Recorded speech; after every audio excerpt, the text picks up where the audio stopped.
Hi, I'm Emily Page, and we're here with Michael Liu, and we are going to be talking to all you brand owners in the apparel industry.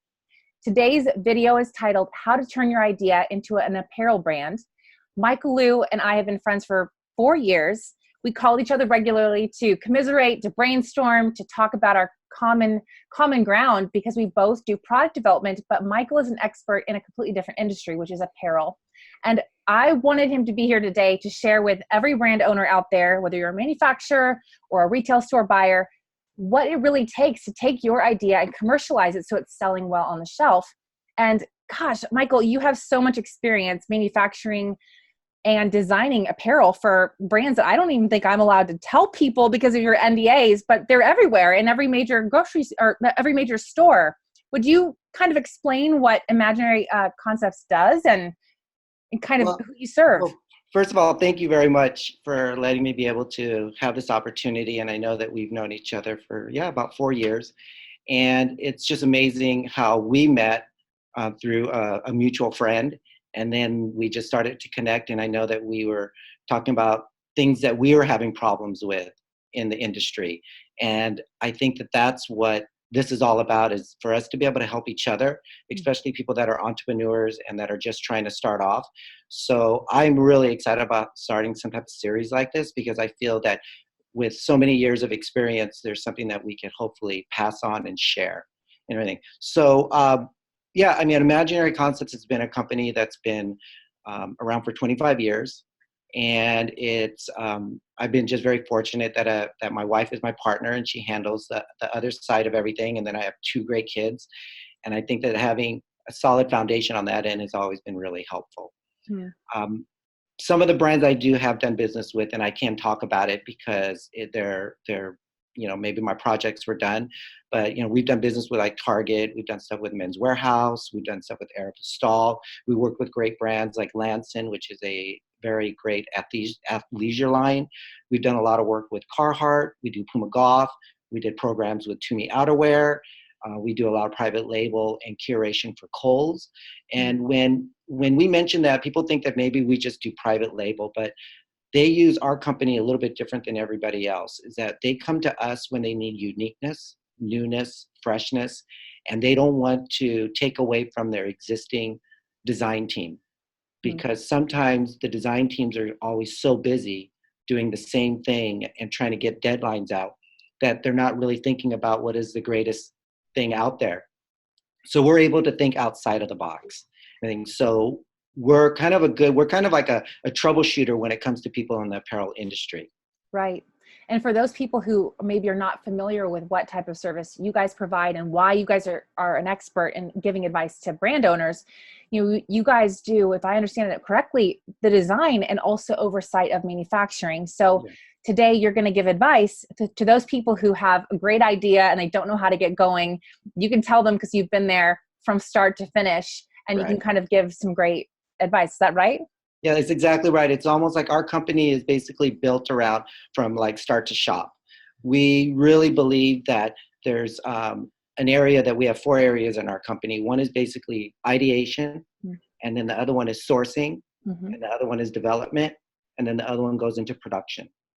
So then you have 4 areas that we could focus on. You could hire or work with us in any 4 areas, or you could work with us in all 4 areas.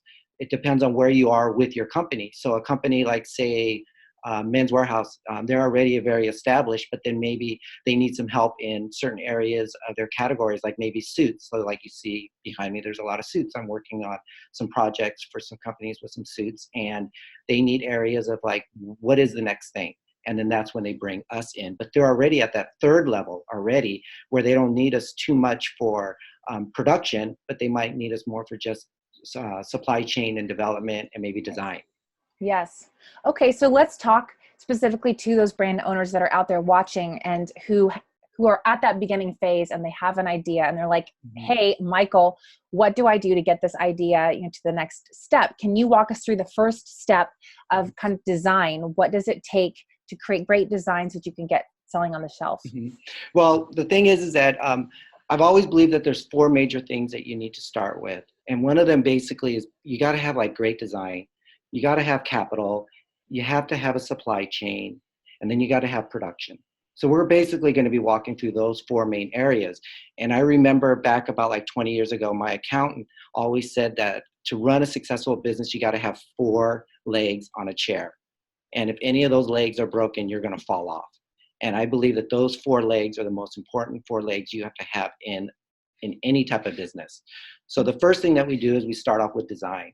I mean, design is probably the most important thing. And that includes like branding and marketing, the name of the company. That to me is all about design. And if you could really do your research and find out what is your niche, what's going to make you different, what are you passionate at? I think that that's where you would start off. So a brand owner really needs to define what niche they're trying to look for and what is going to make them different. And if they were to, for example, how would they visually conceptualize those things? Would this be something where they would create a mood board? They would identify their target market and their niche? Yeah, what it is that we call that a comp landscape. And what we do is we go out into the market and we find out who are the people that we feel that we call it hang together, where we would complement each other. So if you had certain brands that you were going to do a denim collection, you would be hanging with all these other great denim lines. So what you would do is you would look at, the product, and then you look at price point, and then you would really dig deep on finding out what's going to make you different. And whatever makes you different is going to give you something to sell and market. But if you're just going to go with another denim line that has no unique value or unique functionality, then you're going to be just like everybody else. And you're probably going to get lost because they're already established and they might be already 1 year, 2 years, 10 years ahead of you. So you really have to find out what your comp landscape is all about and who you're going to be competing with and how you're going to be able to be different than them. And I've always believed that that's what we have to focus on in everything, is to be unique and be different, not just be a follower. I love that. And so I guess, so in our industry over in packaging and product development, especially for a lot of food brands or some of the hard good brands that we work with, we usually ask a brand owner to write those things out. So to write out their target customer, to write out the things that they do understand about their brand and the design that they want. So that way, sometimes they don't even know who their target audience is, or they don't know how to articulate that design, but as much as they can understand, put it on a Word document and to create a graphic, PDF that has images to kind of explain those things, whether they're working with you or whether they're going to be working, on their own. They need to have like really clear direction for their brand when they're creating a great design. Right. And that's exactly what happens with people that are just starting off, is that they have these great ideas, but they can't visually present it.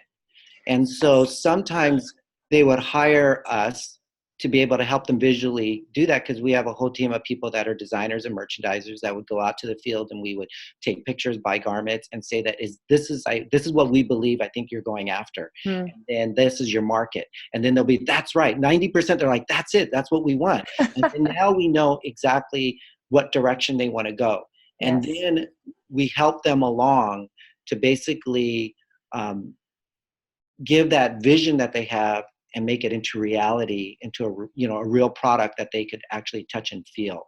Right. So I probably could tell you many different case studies that we worked with that became pretty good ideas, and then they went with it, and then now they have their own company and they're running on their own.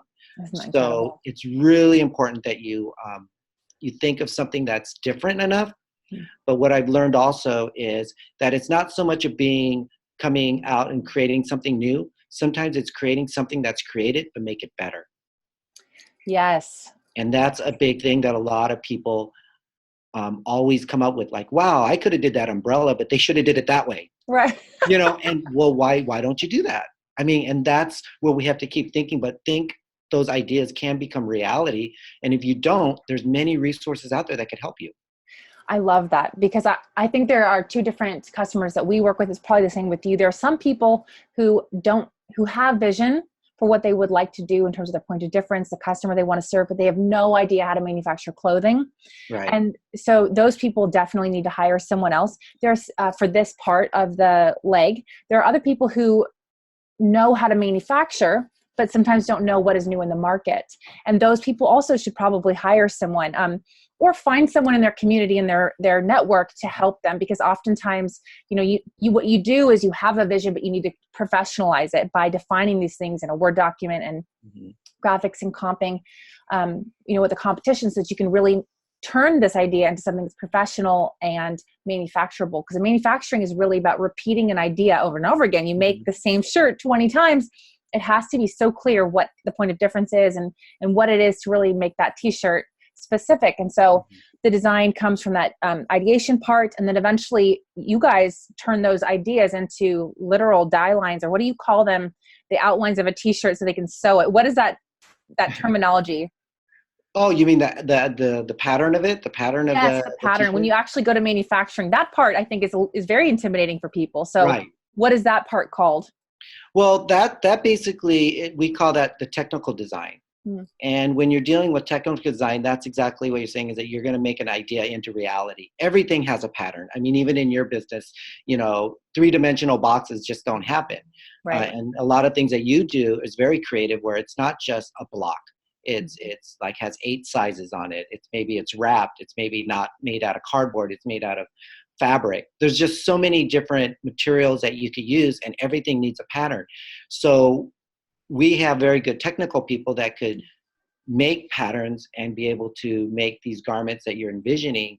If it's a larger armhole, a wider sleeve for a shirt, a different type of collar, a wider placket. I mean, all that is what is called technical design. And that's also a whole other trade that people do. And you have to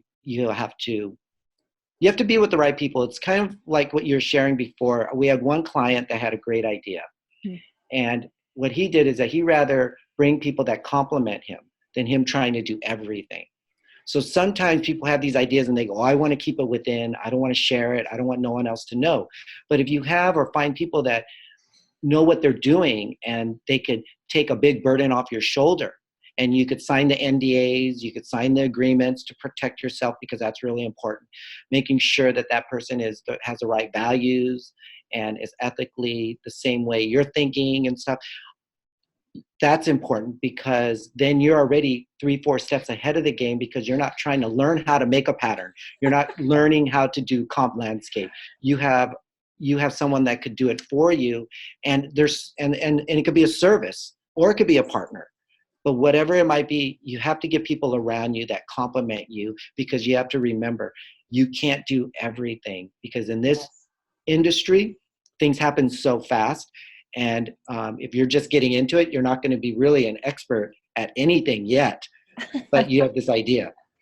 I love what you're saying. I completely agree. There's a speed to market thing that's very valuable. And one of the greatest services I think we provide, and that I think you provide, is creating vision, casting vision.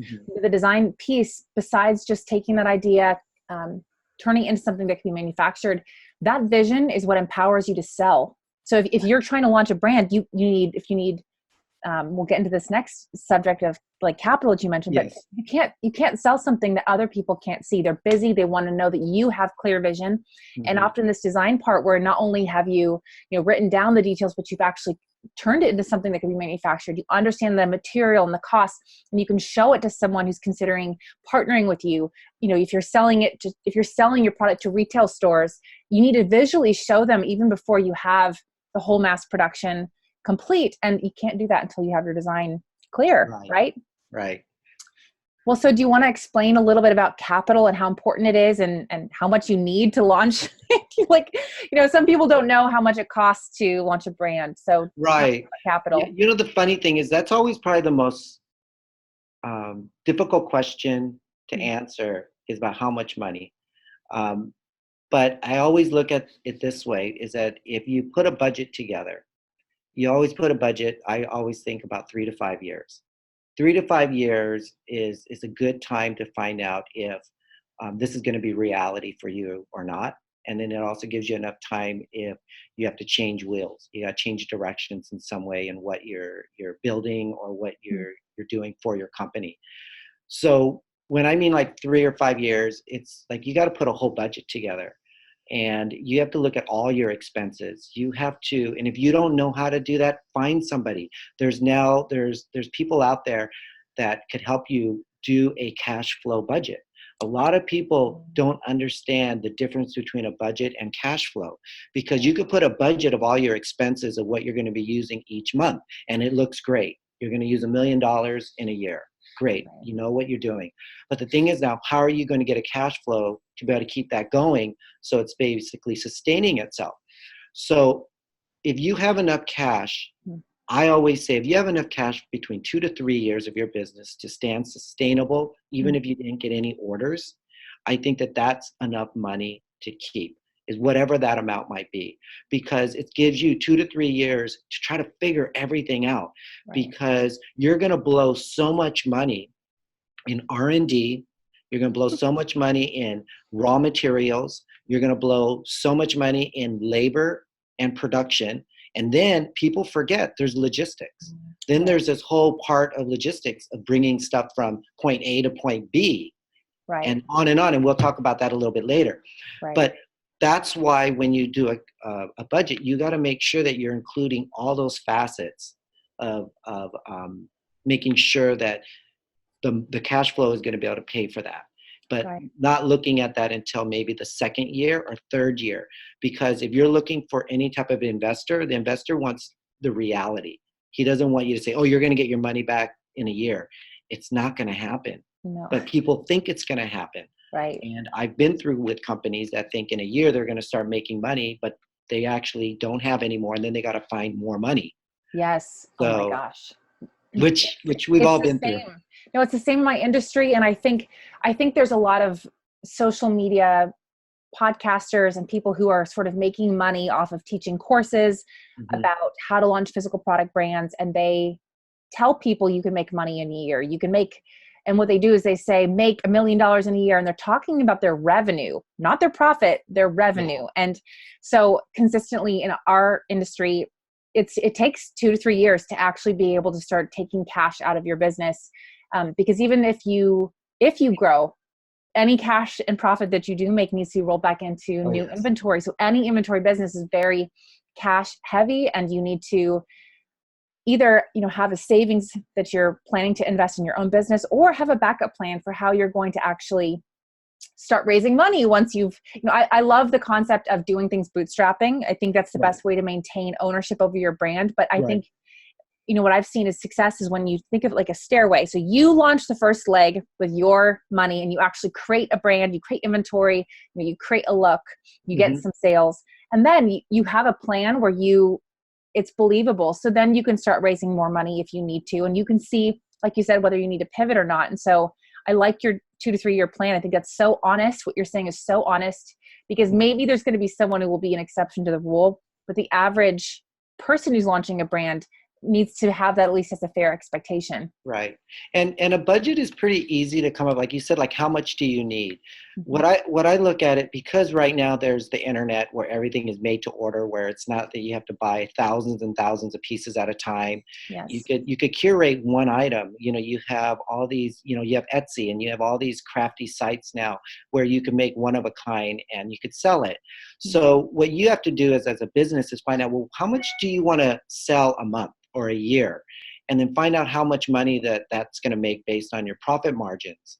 And then once you know exactly how much you're going to be making, then you can start to figure out how much your value of your company is going to be within the first year, second year, third year. Right. So it depends on what you're making, depends on how much you want to invest.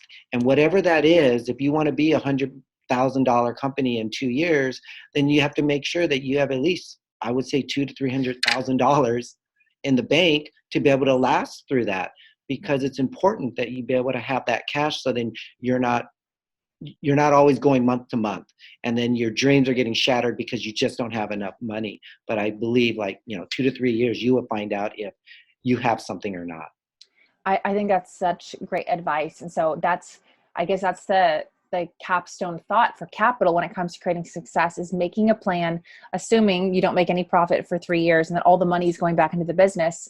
Another, thought that I've seen a lot of people ask, like, well, what kind of margins should we be expecting? And there's a concept of keystoning, so whatever your costs are, you might pay to a distributor. So that's going to be double whatever your, the brand, whatever brand owner you're going to be paying to buy this t-shirt you should expect that the wholesale price would be double that, and that the retail price would be double the wholesale price. And Right. so thinking through pricing, I think that helps someone when they're thinking through capital, like how much money will I make? How much money can I charge that's fair? Right. Is there Right. anything And else you want to add to the capital? well, I think that there's always so many hidden things too that people don't know about. Like sometimes some people want to, like just commission. Some people start off with a line and then all of a sudden they bring in a salesperson and then they completely forget that they have commission that they have to pay to salespeople. And then that's like 10%, 15%, whatever that might be. And then all of a sudden you're knocking that off on your profit margin. And then the other thing too is that then there's like, I was talking about like logistics, all of a sudden shipping, you got to really be accurate on shipping because something that you calculate that might be 35 cents to ship if you're shipping from Asia or wherever around the world, all of a sudden that's going to cost you $1 that already went up. And now that's even going to affect your profit margins. And that's why when you put a plan together, you have to make sure that plan includes all those little tiny pieces of the pie, because at the end of the day, when you talk to your CPA or you look at your numbers, you go, oh my God, I lost money. Right. How did that? But then I was selling like crazy. I was really busy. I was doing all the trade shows. That's another thing too, is people don't include the expenses for trade shows. They go Right. to all these trade shows, and trade shows, they say, wow, but it's only like $2,000. And then you realize you have hotel, you have airline ticket, you have food, you have transportation. And next thing you know, that $2,000 trade show costs you $10,000.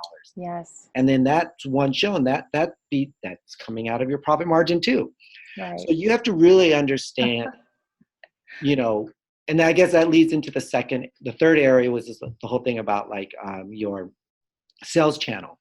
You have to really know exactly like how you're going to be selling your product.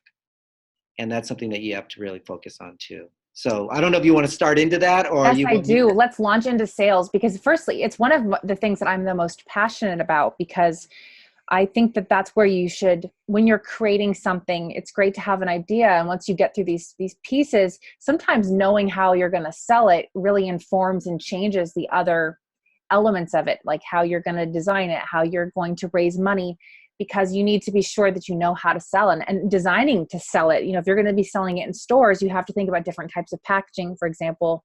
Then if you're going to be doing online commerce, that will change your cost. It might change your design. It might change the color palette that you offer. You know, diversity might be more important for online and less important in stores. So yeah, talk to me about how do you make a plan for sales? What are the options? What have you seen really works for emerging brands? Mhm. And how does that also differ with retail brands?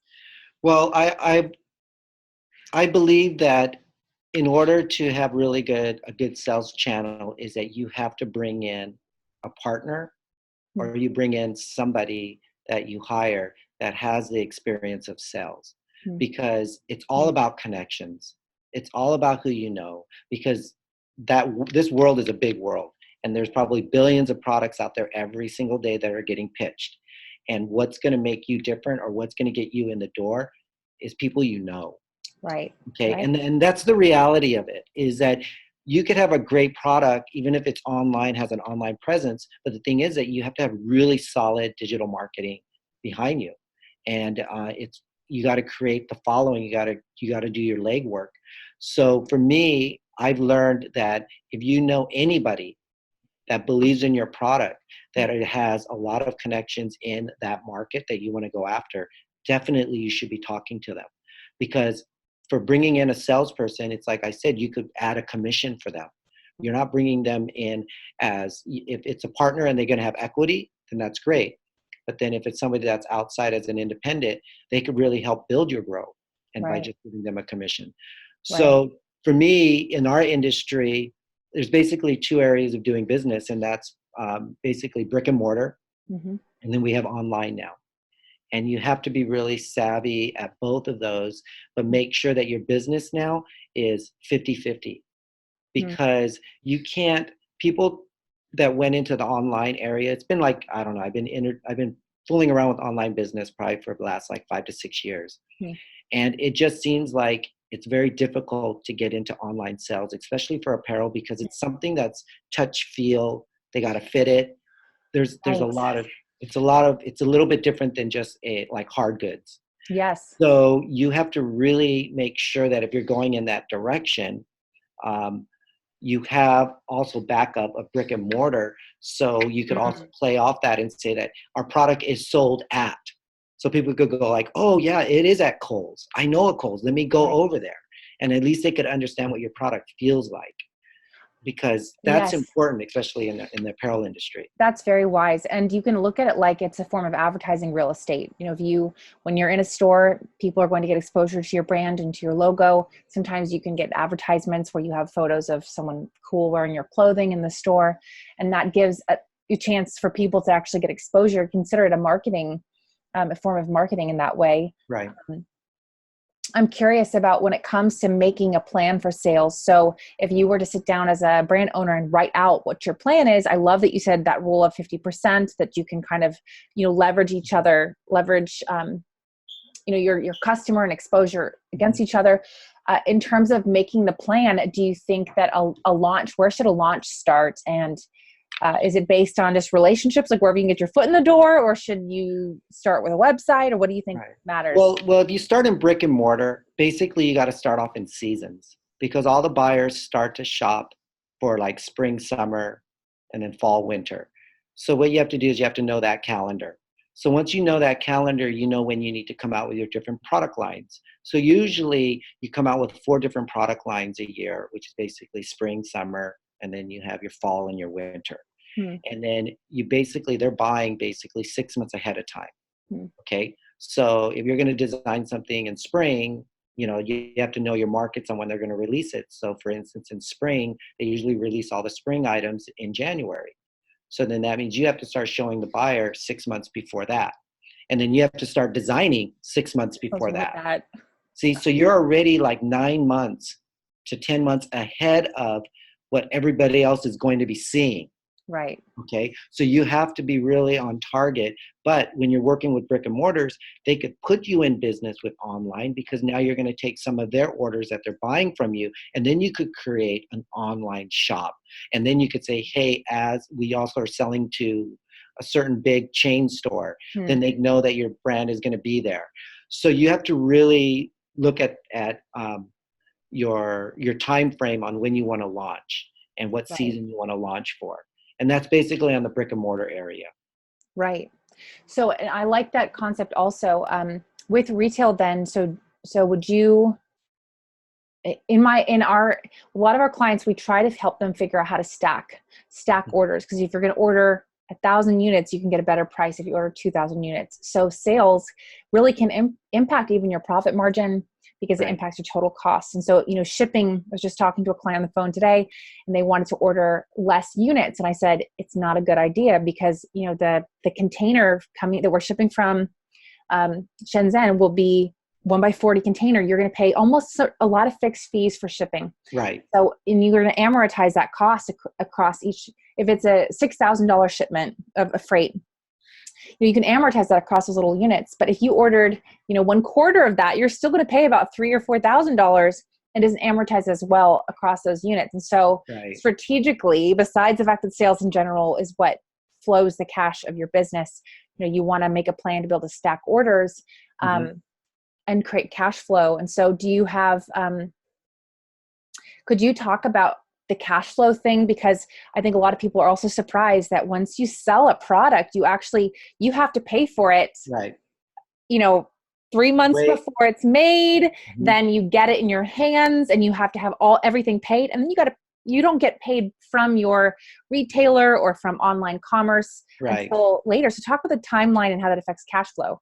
Well, that's exactly where at the beginning, when I said that you have to have enough money, like 2 to 3 years, because that's exactly where your money gets eaten up, is at the very beginning. So once you get an order, usually you have to place an order to a factory right away to get factory space. And a lot of people don't know that. Even if the factory was here in USA, or if it was in China or Cambodia or Bangladesh, wherever it is, you have to reserve factory space. And people don't understand that people aren't just going to take orders because you place an order. They gotta plan it. So when you're developing your samples before you go to market, you have to already know what the lead time is on when they need an order, and then when they could be able to ship it out and complete it. Okay. So what happens is that once you place that order, you have to give factories maybe 30 to 40% deposit before they even start making anything. Mm-hmm. So already you have to give up money. And then when they finish it, it may take 2 months. Right. So for 2 months, you have 30% of a deposit. And then now you have basically weeks and months of production time that no cash is coming in.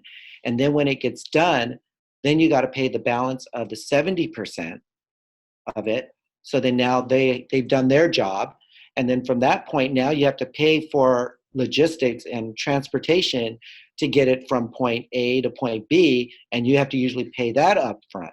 Right. Unless you have a very good relationship with a transport or a freight company, then you could maybe get terms.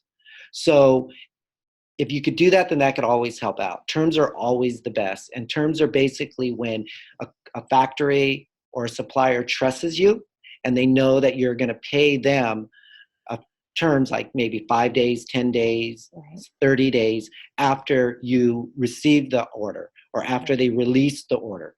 So there's ways that you can negotiate. But usually as a startup company, people don't know you, you don't know them, right, and it's all about relationship building because your supply chain is going to help grow your business. Right. If you have solid relationships with your supply chain, you're going to go far because they can help finance a lot of your business by giving you terms to focus on marketing or building more R&D. So that's really important on that end. So in our area, you might not see your money in 9 months after you get the order. I know. Because sometimes you ship it to the customer and everything is done and you already paid 100% for your production. Right. Okay. Then all of a sudden now you ship it and now you bill it to them. Then they get terms and that might be 30 days, 40 days, 60 days. So when you think that you placed an order for 3 months already, and then now you ship something out and then they want another 3 months for terms or whatever, 45 days, you're already between 6 months out before you even get any type of money. So when you do well your first year, you're not going to see that money until next year. Right. And that's where that cash flow, that's where the money in the bank of starting is very important, that you have enough to cover. So you're not going to see any cash return for a long time, probably I would say about a year on your first order. Yes. Yes. That's true in every industry that we've worked in. And I think it shocks a lot of startup brands. I think a lot of retail buyers don't realize the financial crunch that a lot of the vendors that are supplying them clothing or products are under, because there's a lot of pressure. And I think that's one of the reasons why I always advise entrepreneurs or brand owners to seek to pre-sell as much as possible. As what's an advantage of online sales is that you can start to sometimes pre-sale stuff. You can do Kickstarters, you can have your fan base buy something and letting them know that it's coming, it'll be shipped in 3 months, which can help fund a little bit. And you can also on the delivery side with retailers negotiate your terms as much as possible. Sometimes you just can't, you just want an order from that customer, you got to take what they give, but that's one way you can kind of influence your sales and your cash flow. Anything else that you want to say on the sales channel side, or should we roll into the actual making the product? Yeah, I think that leads right into, the sales channel to me is that you just have to know who you're going after in your market, and you have to know that the price points are right, and you have to make sure that you have good connections with people that are very interested in buying your product right away, because everybody always thinks that everybody wants what I'm going to create, but the bottom line is it's not that easy. You have to find somebody that that is interested in what you're creating and that will be able to step up and place an order. Right. Actually buying, closing the deal is what actually matters. Yeah. And that's exciting. When you get that first deal closed, regardless if it's a one store, you're so excited because you realize, wow, somebody else likes what I made. Yes. And that's really important.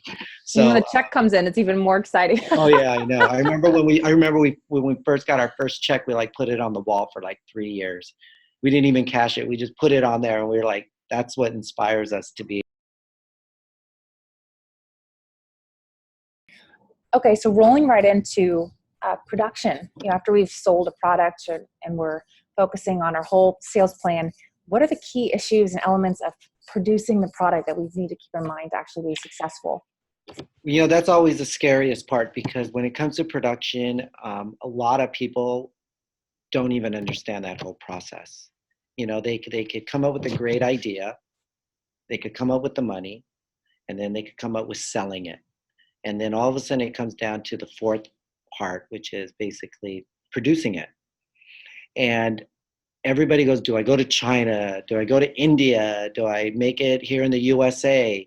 And people just get really, really worried. So what you have to do, and it all starts at the very beginning, is where do you want to make this product? You have to have an idea. Is it going to be made locally in your country, or is it going to be made overseas?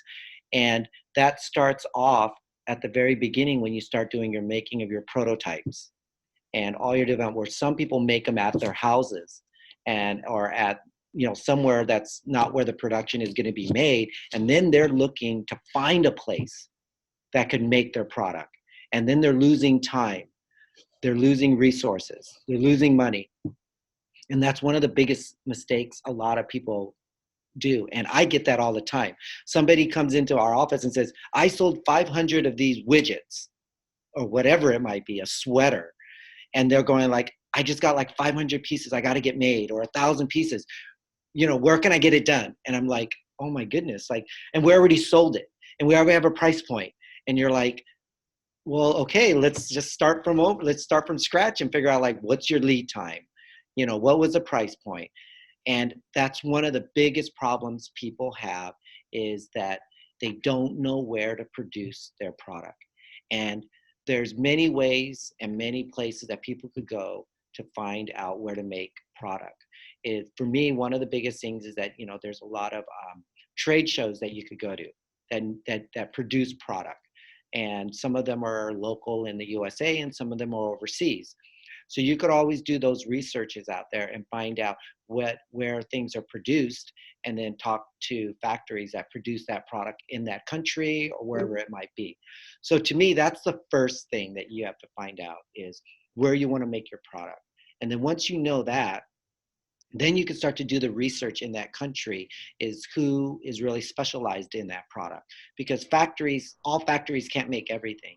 All factories are specialized in doing certain items, even in the apparel industry. A swimsuit factory doesn't make woven shirts.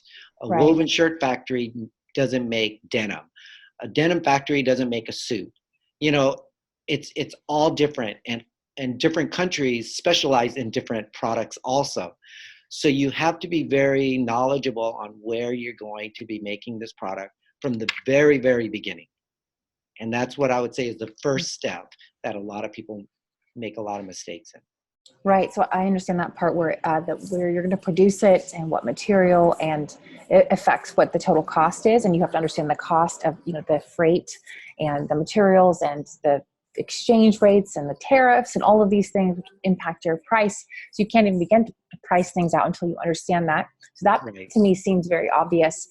The second piece, I think, is what you're saying, is that there's an area of specialty. And so that might influence, for example, how the product is made. You can't even create a prototype if you don't understand the facility's manufacturing capabilities, or the fabrics that they can affordably get in that country, because sometimes they have to import raw materials that are not local to that area. And it's actually not a good idea to make it in China. It's better to make it in the United States. Or with the tariffs that are currently happening, Right. Asia used to be like the only places you'd want to make anything, but now sometimes it's better to make it in the United States in certain products. Like our tin is a great example in a category that I work in.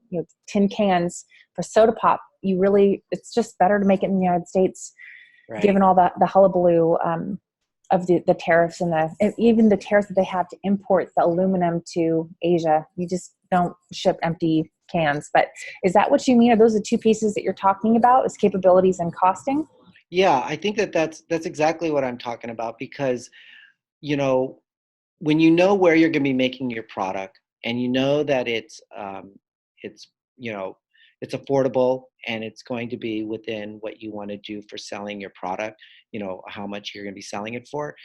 You have to, like, if you're going to be selling something that is more of a commodity, it's really difficult to maybe do it in the US because labor is going to be more money and you might not be able to get it for the right price. So you have to find out really what the value is on your product and where you want to make it. And then understanding, like you said, all the logistics, all the tariffs, all the duties, all the shipping, that is very important also. But one thing that we started to do a lot is made in USA product, because I just feel that the USA makes a good, decent product on certain things. And if you could find those resources and that supply chain, then you won't have a lot of the problems that a lot of people are having going overseas. And it's not that I don't want to do business overseas. I'm still going to continue to do business overseas. But there is a good handful of products that here in the USA can make 100% from raw materials all the way to labor, packaging, and selling.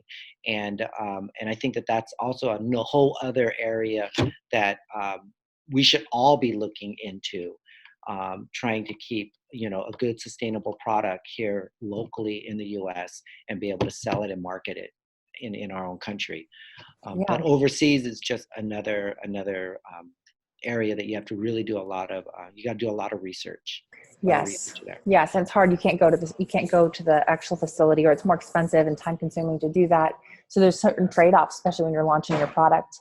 Right. Um, and when it comes to successful production as for any brand owner, I think there's a few other thoughts that come to mind when picking up someone that you produce with. I think making sure that your values are the same, making sure that that you've inspected some of their other materials is really great Right. advice, as well as possibly having a sample that you bring when you're talking to them. Is there anything else that you'd say that is important when figuring out production for an Well, entrepreneur? what I do first is when I find a new factory, right now, I think social compliances are the most important thing right now. And what I do is any factory out there, because there are a lot of good factories and there are a lot of bad factories. And when I mean bad factories is when they don't have any type of like ethical values. It's almost all the values that everybody's against. And a lot of it is, slave labor, child labor, bad conditions, those type of things, that not getting paid enough money. A lot of those things are big issues. So now there's a lot of companies out there that could do social compliance audits to factories. So my first question is if it's a factory that was recommended or a factory that I knew about that could make the product, I ask them for their social compliance report. And it's a big, thick 20-page report. They go over everything from payroll to seeing if their bathrooms are cleaned up, to make sure there's no garbage, making sure everybody has lockers, making sure people are getting, time off for lunch and 2 breaks during the day. They're not putting in, 13 hours a day. All those things you'll be able to see in these social compliance reports. And those are all third party, and you have to pay for it, of course. And it's way worth it because you're going to be able to you're going to be able to sleep better at night knowing that the factories aren't doing anything that you don't believe in. So to answer that question, that's the first thing that I do is I look up social compliance reports and know if that factory is within your company or my company's standards or the standards of their clients that might want higher standards than yourself. They will tell you what they are. And then your social compliance report has to have that type of testing.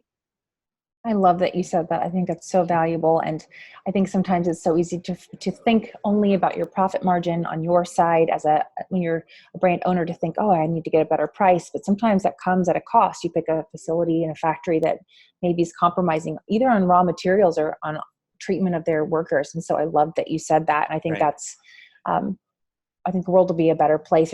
There's some kind of a karmic thing that exists in the world that when you put that as a priority, I think your business benefits. You may not think that it does in the very beginning with your margin, but you will get a better quality. Companies that are willing to treat people poorly also will treat you poorly. Right. It's a numbers game there, and you will lose in the long run. So Right. I love And that. then I run a clock, and I also run a lot with people that say that they do have a very ethical factory and they pass the social compliances. Then there's this whole other phase that you have to do, is that maybe their workmanship isn't as good as you want it to be, but they're really nice and they have all the social compliances. Then there's also basically inline inspection, and then there's final inspection, and then there's the whole process of shipping. So you have outside resources that can do that as third party, and they will give you reports before anything is going to the next phase. So they could be your eyes, because people always think like, well, what are they doing? They're, 2,000 miles away, 5,000 miles away. And are they really making our stuff? But if you go through the avenue of looking for third party auditing companies, third party inspection companies, then you're going to have a lot more at ease, because the factory will not do anything until you say that it's okay. And it's a third party. They're not nobody, they're very honest and they're upfront on what's going on, and that's why they do, what they do, and they work with a lot of international brands. So for someone that's just starting off, that's what I would suggest, is making sure that you understand what type of compliances your customers are going to need, and go after that first when you're looking for a factory. And then once you do that and you establish the factory, then you want to establish your financial terms. What are they going to want to, how are they going to get paid?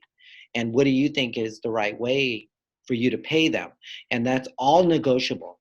It's not always one way. It's negotiable based on your relationship with them, and exactly how you want to set up your contract with them. And if you want to do terms, or you want to pay a deposit up front because you want them to be able to buy the raw materials, for me, that's always the best way to start, is to say that it's fair that I will pay for raw materials, which is whatever that amount will be. And then after you make the product, then I'm willing to pay you maybe half of that production, okay? Because that's about how much they spend and pay their employees, so their employees are getting paid. And then maybe you could give me that last 50% of production as terms. Once I get it into my warehouse, give me 3 days or 5 days to inspect it, to make sure it looks good. Those are very reasonable, but it might take 1 or 2 orders before you get to that. But it's something that you can negotiate up front rather than waiting later, because there's always the surprise of like, wow, I'm taking so much money. I don't have it. I spent all my money on all my trade shows, and now I don't even have money for my production, because you spent all that money because you didn't start off with enough money. See, so there's that whole thing when we go back to the cash flow, the capital, it all starts off there, is making sure you have enough money in the bank to sustain yourself for about 2 to 3 years, because all these are unexpected things that people don't think about. Yes. Well, I love all of the advice that you gathered here, and there's quite a lot of information. And I think that some people will want to continue to do things on their own, and so they can leave comments, and questions here on in the video. But if someone actually thought they wanted to work with you guys, how would they reach you? How would they learn more about your company? What's your website and your maybe your email and your social media that they could reach you at? Well, they could reach us at Imaginary Concepts USA on Facebook. We do have an Instagram also, Imaginary Concepts USA on Instagram. And, we do have a website, imaginaryconcepts.com. There's a hyphen between imaginary and concepts. So, that's where they could find us. And our website is a great website. Go there first. We actually have a consulting. We have a free consultation fee that you just have to, register, send us an email, we'll set up a time, and then we basically will have a dialogue with you for like 30 minutes. And then if it's something that we're interested in and it's something we could like connect with, then we could go ahead and have a second one for, another full hour to understand what you really want. And then there's a fee. So we have different fees that are on our website. So that's probably the best way to start. But if you want to see products that we've done, where we travel, what we do, more of the social area, then yeah, you could catch us on Instagram or Facebook. I love it, Michael. Well, for everyone else who's out there, if you guys have any questions, don't hesitate to leave those little questions in the YouTube video, and that way we can answer them later. And don't forget to subscribe also to the video. There's that little link down there, so you can see more videos about this type of a topic. And Michael, thank you so much for joining us. I think all the entrepreneurs that we want to speak to and brand owners that we want to speak to are in the same boat as us. And so I'm glad that we can share your expertise with them and help them along the way. So to get them from start to sold. So thanks so much, Michael. And I hope you have a good rest of your day. Thanks for being here. Yeah, no problem. Thank you. And the best for you. And then we'll keep in touch. Okay. I love it. All right, thanks. Bye. Bye.